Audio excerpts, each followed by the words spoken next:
MPSC combine गट व मुख्य 2025चा पेपर झाला आहे आणि मार्क्स मी आता चेक करतोय हळू-हळू चेक करतोय आणि सुरुवातीला तर मला अवघड वाटला पेपर खूप. पण तरी पण असं वाटत होतं की चांगला स्कोर येईल कारण की अभ्यास केलाय गेल्या काही दिवसामध्ये आणि अर्थात आधी पण माझा बेस चांगलाच आहे. गट क मुख्यला पण मला चांगले मार्क्स आलते. सो असं वाटत होतं की एक चांगले मार्क्स येतील जरी अवघड असला तरी त्या मानाने. पण त्यासाठी महत्त्वाचं होतं एक्झिक्युशन आणि नेमक्या तिथेच चुका झाल्यात माझ्या. सो सगळ्यात महत्त्वाचं आधी तर अभ्यासाचा मला फायदा झाला का जे अ, गेल्या 1.5 महिन्यात मी केला. खरं तर खूप जास्त अभ्यास नव्हता केला. 400 तासाचं मी चॅलेंज ठेवलं होतं माझ्यासाठी. पण ते तर कंप्लीट नाही झालं. पण जसं मी म्हटलं की जरी कमी झालं असलं तरी पण ते मोर दॅन इनफ आहे आणि ते तसंच होतं आणि आणि तेवढंच मला वाटतं की इनफ होतं तेवढं. जेवढं मी अभ्यास केला होता जवळपास 7.5 तास अव्हरेज अभ्यास लास्ट 1.5 महिन्यात केला होता. खूप काही जास्त नव्हता केला. तरी पण मला वाटतं की तो इनफ होता कारण की तो राइट डायरेक्शन अभ्यास केला होता. आणि राइट डायरेक्शन अभ्यास करणं हे अत्यंत महत्त्वाचं आहे आणि त्यामुळंच असा कुठला पण एरिया नव्हता की त्यामुळं तिथं मला मार्क्स आले नाही किंवा तो माझ्या ओळखीचा नव्हता.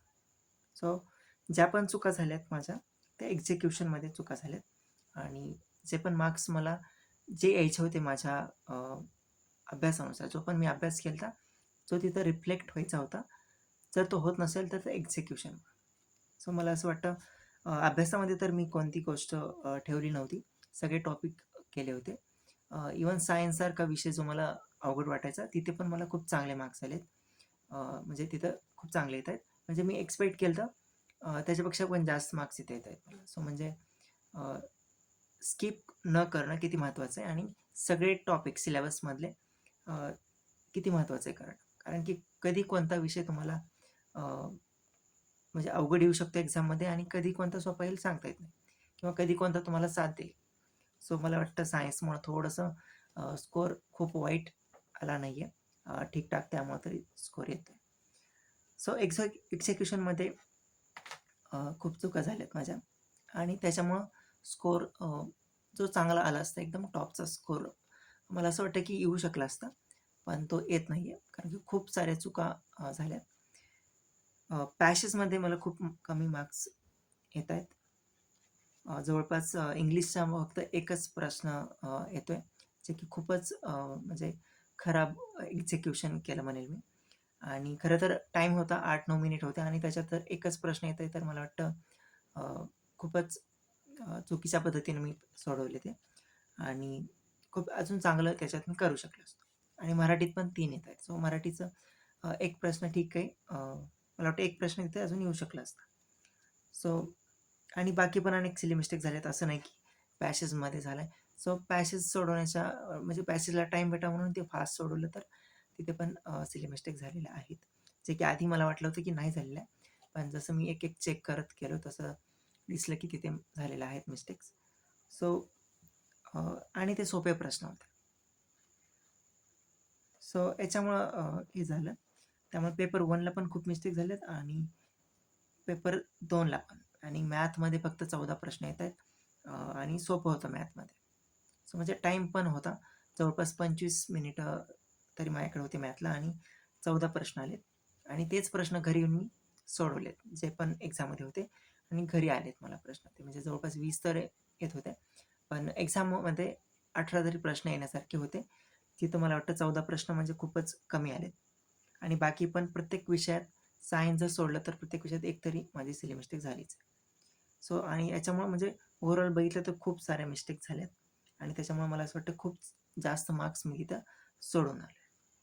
सो आणि एवढ्या सगळ्या गोष्टी होऊन पण म्हणजे एक डिझास्टर झालंय असं म्हणेल मी. डिझास्टर म्हणजे खूप खराब अटेम्प्ट होता माझा आणि एवढ्या मिस्टेक एक सोबत एवढ्या झाल्या नाहीत कधी. आधी पण होत होत्या पण थोड्या जरा प्रत्येक पेपरला कमी-कमी व्हायच्या. तर आता या म्हणजे 2 पेपरल्यामुळेच खूप जास्त झाल्यात आणि खास करून पेपर 2ला जास्त मिस्टेक झाल्यात आणि पॅसेजमध्ये इंग्लिश. सो लास्ट टाईम म्हणजे पॅसेज तर अवघडच होते, पण तरी पण एकच प्रश्न येईल असं पण नव्हतं. जास्त येऊ शकले असते.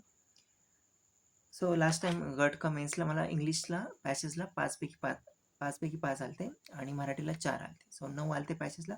गणिताला 18 क्वेश्चन आलते. सो तिकडे जे मार्क्समुळं ज्या विषयांमुळे मार्क्स वाढले होते आणि एक चांगला स्कोर आला होता, तर इथे मात्र ते आले नाही आहेत. पण दुसऱ्या विषयात माझे वाढलेत. सो तरी पण ॲक्च्युली एक डिसेंट स्कोर येईल असं मला अपेक्षा आहे. आणि हां, पण तरी पण म्हणजे जरी येत असला तरी पण मला वाटतं एक डिसेंट स्कोर आणि एक टॉपचा स्कोर आय थिंक त्याच्यामध्ये जो फरक आहे तो एक्झिक्युशन खराब झालं त्याच्यामुळं तो फरक राहील. आणि मला असं वाटतं की माझी इकडं जी संधी होती ना, एक संधी होती चांगला म्हणजे जे मी अभ्यास केला होता ते रिफ्लेक्ट जर झालं असतं तर ती संधी चा मला फायदा घेतला म्हणता आलं असतं. पण ती संधी मिस झाली असं मला वाटतंय. सो आणि ॲक्च्युली म्हणजे माझ्याकडे आन्सरच नाही आहे की याच्याकडे म्हणजे का झालं म्हणजे असं इतक्या सगळ्या मिस्टेक का झाल्या. सो मला वाटतं दिवस पाहिजे आपला म्हणजे दिवस जर असेल तर मग सगळ्या गोष्टी जुळून येतात आणि जर दिवस नसेल तर नाही होत. आणि परंतु असं अनेक वेळा झालं माझ्या बाबतीत. सो बघूया कधी गोष्टी वर्कआउट होत आहेत त्या. So okay. आणि अभ्यास 1-1.5 महिने तर अभ्यास केला मी, पण तेवढ्याच अभ्यासावर कोणी पास होत नाही एक्झाम असं मला वाटतं. हां, फक्त थोडासा एज भेटू शकतो, तर तो मला भेटला होता. म्हणजे चांगली संधी होती. फक्त थोडंसं एक्झिक्युशनमध्ये कमी पडलो आणि जे अननोन क्वेश्चन होते ना, त्यात पण कुठे काही जास्त काही आले नाही. ते पण चुकले. सो म्हणजे लक आणि एक्झिक्युशन मला वाटतं तिथं थोडंसं माझं कमी पडलं. बाकी अभ्यासामध्ये सगळ्या गोष्टी कव्हर केल्या तर त्याच्यामुळेच एक चांगला स्कोर त्यामुळे तो येतोय. स्कोर ठीकठाक येतोय, पण आता अनसर्टन्टी आहे. सो काय होतंय काय नाही. जर अजून चांगला स्कोर आला असता, एक्झिक्युशन चांगलं झालं असतं तर मग एक थोडंसं कॉन्फिडन्स आला असता. पण अर्थात आता बघावं लागेल. बऱ्याच गोष्टी आहेत. सेकंड आन्सर की आहे, फर्स्ट आन्सर की आहे त्याच्या आधी. सो त्यानंतर बऱ्याच गोष्टी होतील. सो त्यानंतर कळेल, आयडिया येईल. सो वाईट याचं वाटतं की म्हणजे संधी होती आणि सगळ्या गोष्टी झाल्या होत्या, अभ्यास केला होता आणि जस्ट एक्झिक्युशन नाही झाल्या गोष्टी. त्याच्यामुळं थोडंसं मला वाटतंय की म्हणजे त्याचं वाईट वाटतंय की संधी होती आणि जस्ट एक्झिक्युशन करता नाही आलं मला एक्झाम हॉलमध्ये.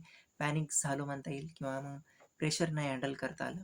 सो पण ॲक्च्युली आता खूप एक्सपिरियन्स आहे मी. सो आय थिंक ह्या चुका व्हायला नाही पाहिजे होत्या, पण झाल्या.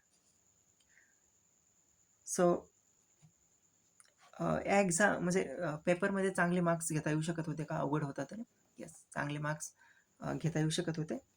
फक्त एवढंच की खूप जणांना पडतील असं मला वाटत नाही आहे. कारण की लक पाहिजे होतं त्यासाठी आणि एक्झिक्युशन खूप चांगलं असणं आवश्यक होतं.